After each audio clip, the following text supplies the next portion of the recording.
नमस्कार, टेकपाना विकली टेक अपडेटमा यहाँहरूलाई स्वागत छ। म हरिजङ थापा।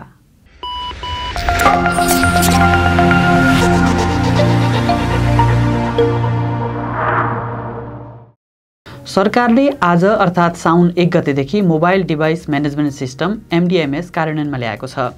मोबाइल आयातलाई नियमन गर्न दूरसञ्चार क्षेत्रको नियामक निकाय नेपाल दूरसञ्चार प्राधिकरणले MDMS सञ्चालनमा ल्याएको हो। मोबाइल सेटको आयात पूर्व अनिवार्य रूपमा प्राधिकरणबाट स्तर स्वीकृति टाइप अप्रुभल गर्न तथा IMEI नम्बर दर्ता गर्नुपर्ने प्रावधान भएकाले सोको लागि दूरसञ्चार प्राधिकरणबाट मोबाइल डिभाइस म्यानेजमेन्ट सिस्टम लागू गरिएको प्राधिकरणले जनाएको छ।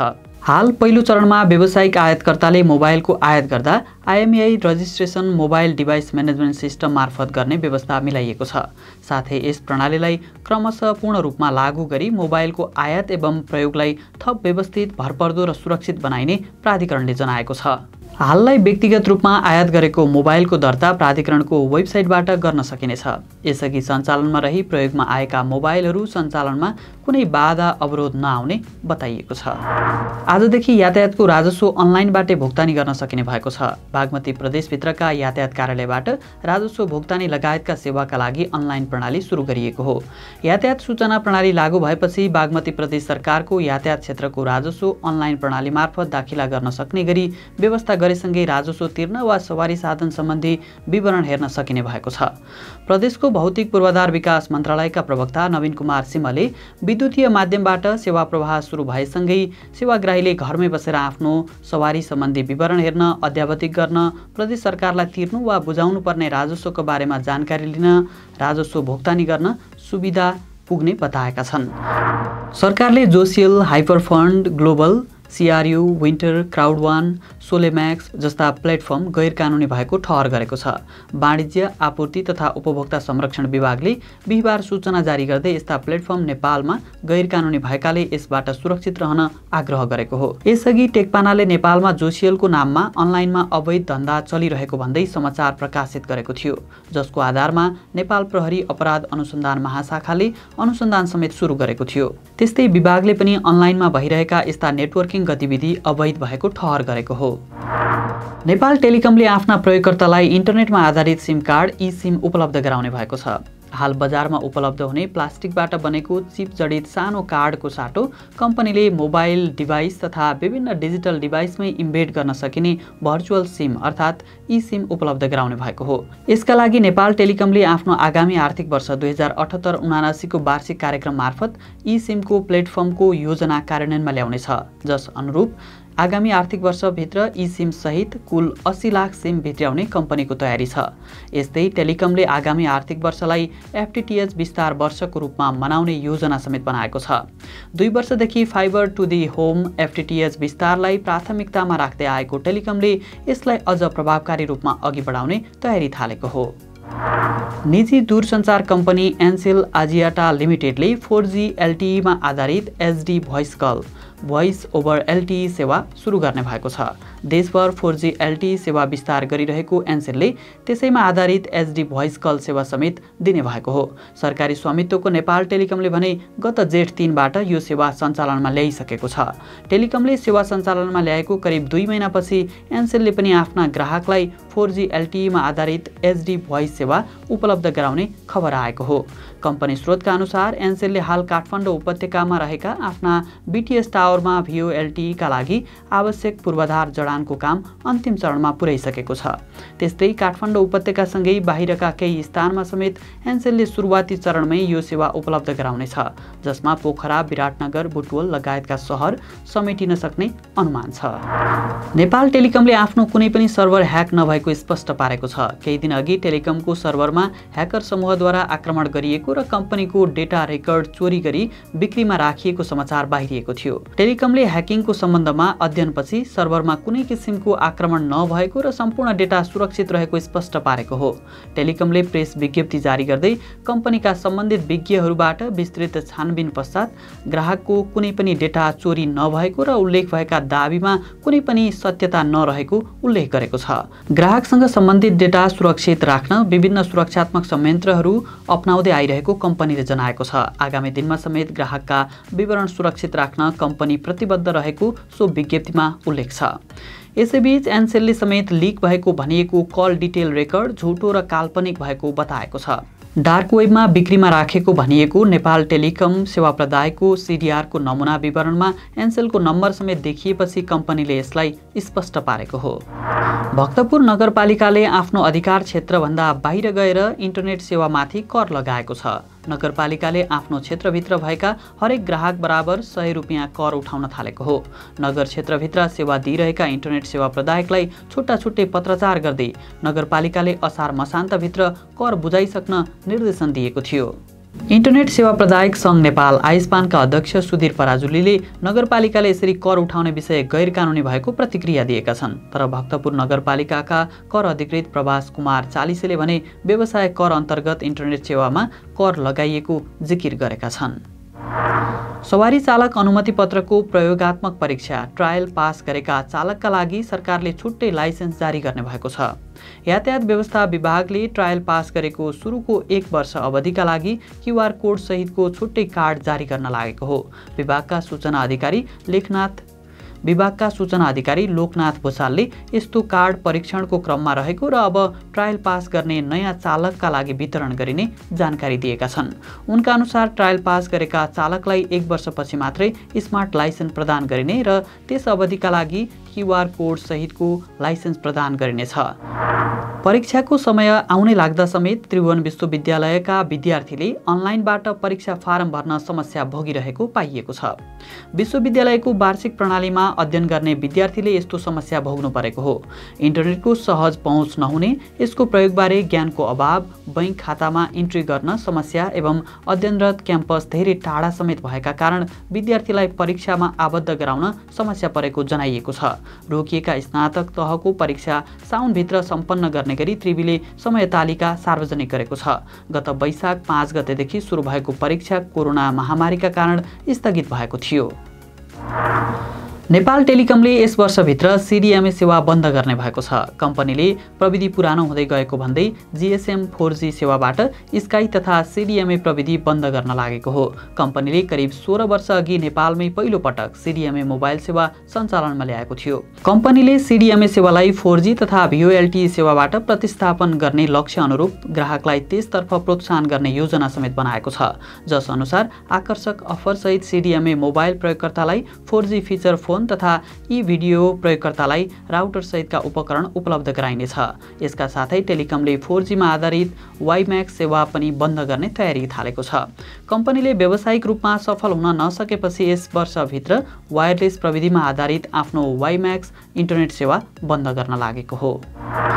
केन्द्रीय बैंकको रूपमा रहेको नेपाल राष्ट्र बैंकले आफ्नो मोबाइल एप सार्वजनिक गरेको छ। डेपुटी गभर्नर डाक्टर नीलम ढुङ्गाना तिमसिनाले भर्चुअल माध्यमबाट उक्त एपको बेटा भर्सन सार्वजनिक गरेकी हुन्। बैंकका अनुसार यस एप मार्फत बैंकको वेबसाइटमा राखिएका नियमित सूचना, जानकारी, विदेशी विनिमय दर, अध्ययन प्रतिवेदन, तथ्याङ्क लगायतका सामग्री प्राप्त गर्न सकिनेछ। एपको बेटा भर्सन सार्वजनिक गरेपछि प्रयोगकर्ताबाट प्राप्त हुने सुझावको आधारमा यसलाई थप परिष्कृत गर्दै लगिने राष्ट्र बैंकले जनाएको छ। यातायात व्यवस्था विभागले सवारी चालक लाइसेन्सको आवेदन तत्काल नखुलाउने भएको छ। सरकारबाट यस विषयमा स्पष्ट सङ्केत नआइसकेको भन्दै विभागले अनलाइन आवेदन खुलाउने निर्णय लिन नसकेको हो। कोरोना महामारीका कारण गत वैशाख 16 गतेदेखि सवारी चालक अनुमति पत्रको अनलाइन आवेदन प्रणाली बन्द छ। ड्राइभिङ लाइसेन्सको अनलाइन आवेदन दिएका सेवाग्राहीले 10 महिनापछि परीक्षाको पालो पाए पनि गत वैशाखमा पुनः अनलाइन आवेदन प्रणाली बन्द हुँदा अब थप सेवाग्राहीको चाप बढ्ने देखिन्छ। नागरिक एपले iOS-का लागि नयाँ अपडेट जारी गरेको छ। एन्ड्रोइडका लागि यसअघि नै जारी गरिसकेको अपडेट iOS-मा भने भर्खरै मात्र सार्वजनिक भएको हो। यो नयाँ अपडेटसँगै यातायात कार्यालयमा रहेको आफ्नो सवारी साधनको विवरण, चुक्ता गरिसकेको तथा चुक्ता गर्न बाँकी कर विवरण आदि जानकारीहरू हेर्न सकिन्छ। त्यसो त सवारी साधनको विवरण हेर्न मात्र नभई नागरिक एपबाटै तिर्न बाँकी रहेको राजस्व र जरिवाना समेत भुक्तानी गर्न सकिनेछ। बागमती प्रदेशमा साउन 1 गते अर्थात् आजदेखि सुरु गर्ने भनिएको यो सेवा प्राविधिक तयारी नपुगेको भन्दै 6 गतेका लागि सारिएको छ। ट्राफिक प्रहरीको कारबाहीमा परेका कागजपत्रको जानकारी अब SMS-बाटै लिन सकिने भएको छ। ट्राफिक प्रहरी महाशाखाले बिहिबारदेखि यस्तो सेवा सुरु गरेको हो। ट्राफिक नियम उल्लङ्घन गर्ने सवारी चालकहरूलाई ट्राफिक प्रहरीले कारबाही गरे पश्चात नियन्त्रणमा लिएका कागजपत्रहरूको बारेमा जानकारी लिनका लागि जानकी टेक्नोलोजीले तयार पारेको डकुमेन्ट ट्र्याकिङ सिस्टम प्रयोगमा ल्याइएको हो।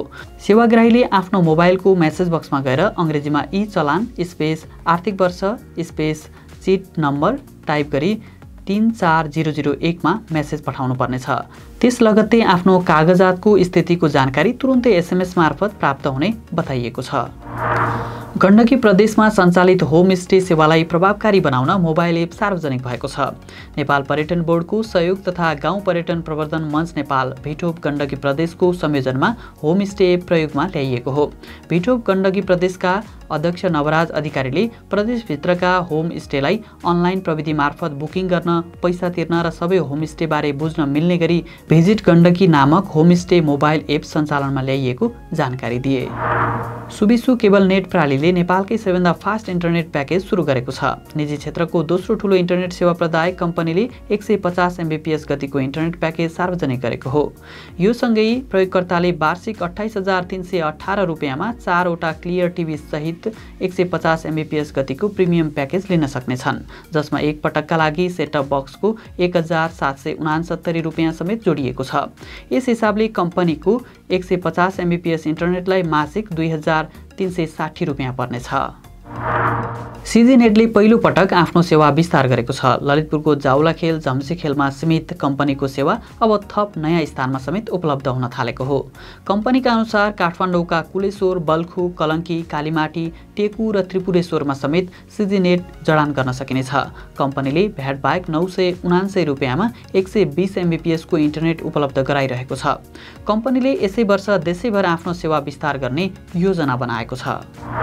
नेपाली बजारमा रियलमी 7 र C12 को मूल्य घटेको छ। शनिबारदेखि लागू हुने गरी कम्पनीले यी मोडलको मूल्य घटाएको हो।